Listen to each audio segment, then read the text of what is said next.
사도신경 하심으로써 세풀을 시작하도록 하겠습니다.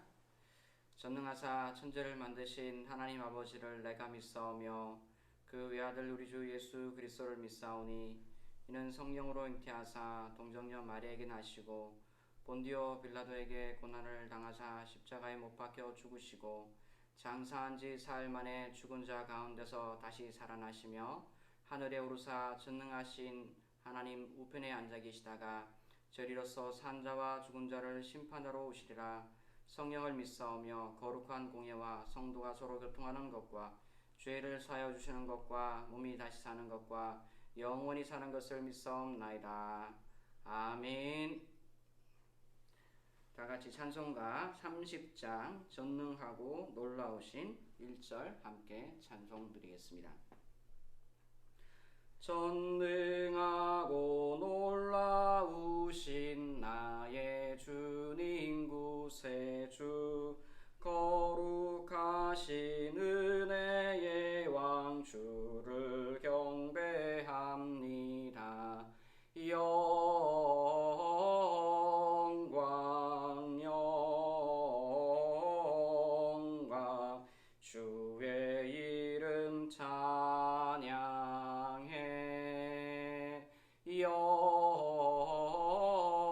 영광 영광 귀한 이름 찬양해. 아멘. 기도하겠습니다. 사실은 하나님 감사드립니다. 오늘도 이 자리에 머물게 해주시고 우리의 삶을 잠시 멈추고 하나님께 집중하며 주의 말씀에 귀 기울이는 시간을 허락해 주셔서 감사드립니다. 우리에게 듣는 마음을 허락하여 주시고 지혜로운 생각들을 허락하여 주셔서 하늘의 오묘하고 신비한 것들을 깨달아 알 수 있도록 하여 주시고 하늘에 속한 벤성으로 이 땅을 정복해가며 이 땅을 부욕해 하는 주의 사람들 될 수 있도록 역사하여 주옵소서. 말씀과 예배의 시종을 주께 의탁드리며 주 예수 그리스도 이름으로 기도드립니다. 아멘. 네, 오늘 여러분과 함께 나눌 말씀은 누가복음 12장 13절에서 15절 말씀입니다. 누가복음 12장 13절에서 15절입니다.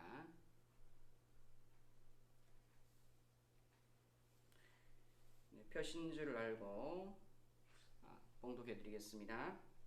무리 중에 한 사람이 이르되 선생님 내 형을 명하여 유선을 나와 나누게 하소서 하니 이르시되 이 사람아 누가 나를 너희의 재판장이나 물건 나누는 자로 세웠느냐 하시고 그들에게 이르시되 삼가 모든 탐심을 물리치라. 사람의 생명이 그 소유에 넉넉한 데 있지 아니하니라 하시고.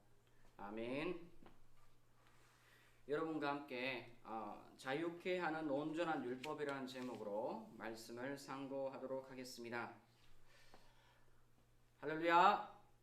우리 주님 부활하셨습니다. 사망 권세 깨고 승리하셨습니다. 부활절이 조금 지났지만 단 하루가 너무나 아쉽습니다. 우리 함께 인사해 보겠습니다. 주님 부활하셨습니다. He's risen. 네, 잘 하셨습니다. 주님께서 부활하심으로 그분의 생명을 우리에게 주셨습니다. 하나님의 생명인 영생을 우리에게 주셨습니다. 생명체에게 생명보다 중요한 것은 없습니다.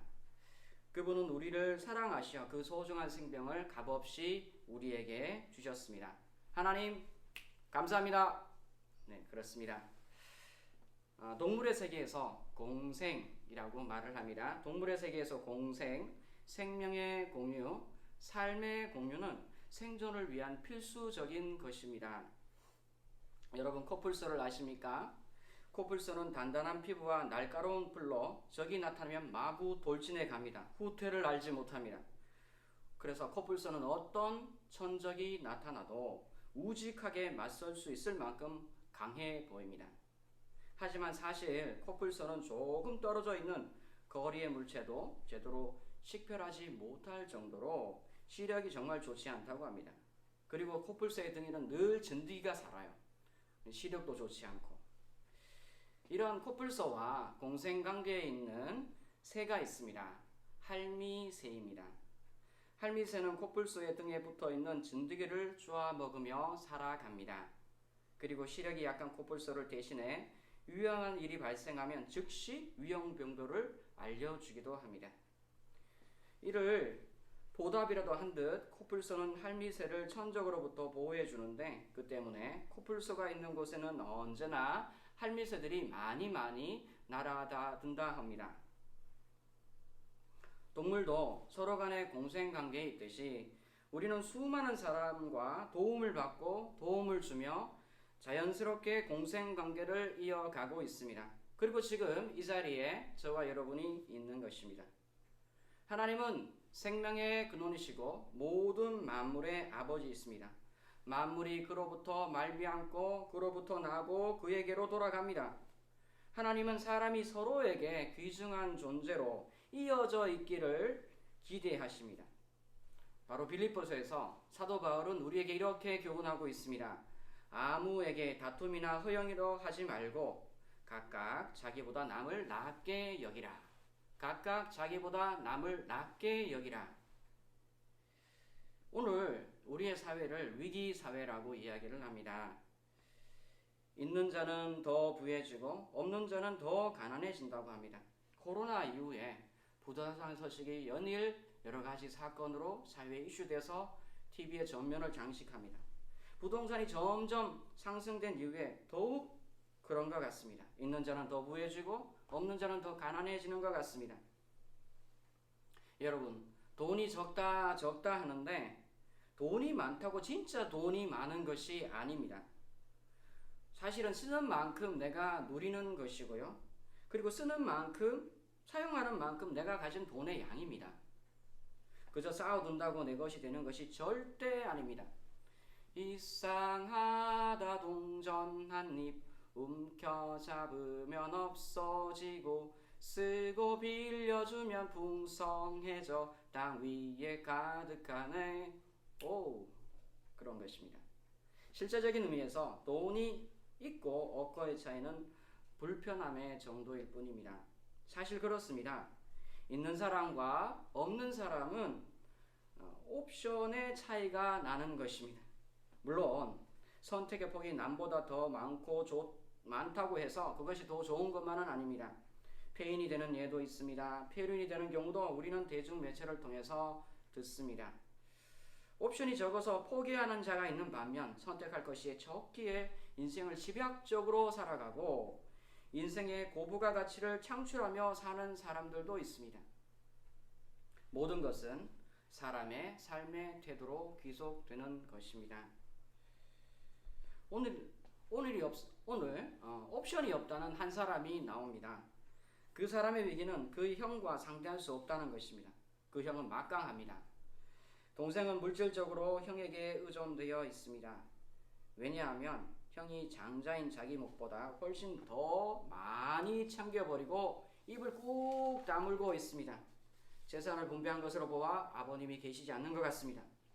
그래서 동생은 압박 속에 살아가고 있습니다. 그는 예수님께 찾아와서 공정을 바라고 있습니다. 권위 있는 분께서 따끔하게 한마디 해주셨으면 좋겠습니다. 오늘 본문에서 예수님은 이 사회 문제를 어떻게 보고 계시며 접근하고 계십니까? 예수님은 피해자라면 피해자인 동생의 요청 속에 그 영혼의 병듦을 훤히 들여다보고 계십니다. 그리고 압박 속에 시달리는 그에게 날카로운 말씀을 하시죠. 이 사람아, 누가 나를 너희의 재판장이나 물건 나누는 자로 세우느냐? 분명 예수님은 환경이나 외적인 물건, 물질적인 것을 경멸하거나 미워하지 않으십니다. 심지어 사람들은 예수님을 먹기를 탐하고 술 취하기를 즐거워하는 자라고 놀려댔습니다. 그리고 우리가 예배 때마다 날마다 주기도문을 드리는데 그 내용은 무엇입니까? 일용할 양식을 주옵시고, 반드시 그 구절이 들어갑니다. 매일 필수 욕구가 채워지기를 원합니다. 그리고 하나님은 우리의 욕구를 채워주실 수 있고 그것을 또한 기뻐하십니다. 하지만 우리의 열망이 단지 경제 부흥이나 사회 정의에 꽂혀 있어서 예수님께 찾아간다면 우리는 실망하고야 말 것입니다.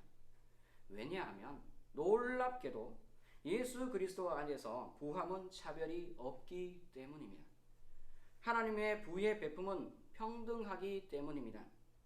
너희 목마른 자들아 물로 나오라. 돈 없는 자들아 오라. 너희는 와서 사 먹되 돈 없이 값 없이 와서 포도주와 젖을 사라. 예수님은 그 동생에게 냉정하게 가깝게 반문하십니다. 이 사람아, 누가 나를 너희의 재판장이나 물건 나누는 자로 세웠느냐? 사랑하는 여러분, 예수님은 이 반문으로 무슨 말씀을 들려주시는 것일까요? 가난한 동생의 문제는 형의 재산 분배가 그의 인생의 전부였다는 것입니다. 재산 분배가 없으면 내 인생 종친다, 인생 파장난다, 그러한 삶의 태도였습니다. 눈앞에 보이는 실리가 전부였습니다. 각각 제 눈에 오른 대로, 자기 손에 오른 대로 행하였더라. 정말 동생의 말처럼 그럴까요? 태초 역사 이래 물질은 있다가도 사라졌어요. 그리고 없다가도 생겨나는 것입니다. 물질적인 것은 돌고 돌면서 여러 곳과 여러 사람에 흘러들어가고 또 나오기도 합니다. 오늘날 세상에 많은 사람들이 지위고하나 나이와 신분을 막론하고 없다는 것에 붙잡혀 삽니다. 있는 사람은 있는 대로, 없는 사람은 없는 대로 없다 합니다. 신학교에 들어온 여러분 역시 그렇지 않습니까? 물질 문제에서 해방되기를 기도하지 않는 분들이 드물 것입니다. 사명자들 역시 마찬가지입니다. 이 문제에 매여서 사명 감당하지 못하는 경우가 없도록 간구를 합니다. 그런데 곰곰이 우리의 삶의 태도를 돌아보시기 바랍니다. 없다는 말은 있다는 말의 반대입니다. 그래서 없다는 말은 있으면 된다는 이야기입니다. 없다는 말의 내면의 속뜻은 있으면 된다는 것. 그래서 없다 하는 사람의 삶의 핵심에는 놀랍게도 욕심, 탐욕이 웅크리고 있습니다. 막상 지금 펼쳐지지 못한 욕심이 있어서 늘 아쉬워하는 것입니다. 그 욕심이 자라나면 오늘 본문의 형만큼 막강한 권력을 행사하여서 더 비정하게 하고 더 큰 죄를 범하게 할 것입니다. 더 큰 도적이 되게 만드는 것입니다. 그래서 세상에서 없다는 사람과 있다는 사람과 큰 차이란 사실상 없는 것과 다름이 없습니다. 사랑하는 여러분, 하지만 기쁨의 소식이 바로 여기에 있습니다. 바로 예수님께서 주시는 하늘의 부요함이 평등하다는 것입니다. 그분의 부요하심은 모든 사람을 살리게 하시고 모두가 공히 살 수 있게 하십니다. 온갖 좋은 은사와 좋은 선물은 다 위로부터 빛들의 아버지께로부터 내려오나니 그는 변함도 없으시고 회전하는 그림자도 없으시니라. 할렐루야. 그렇다면 우리가 점점 부유해지는 방법은 어디에 있을까요? 외적인 상태가 잠시 앞서고 뒷섬에 그렇게 성내지 마시기 바랍니다. 성내기를 더디하라. 지금 우리 안에 있는 탐욕, 욕심으로부터 자유하는 것입니다.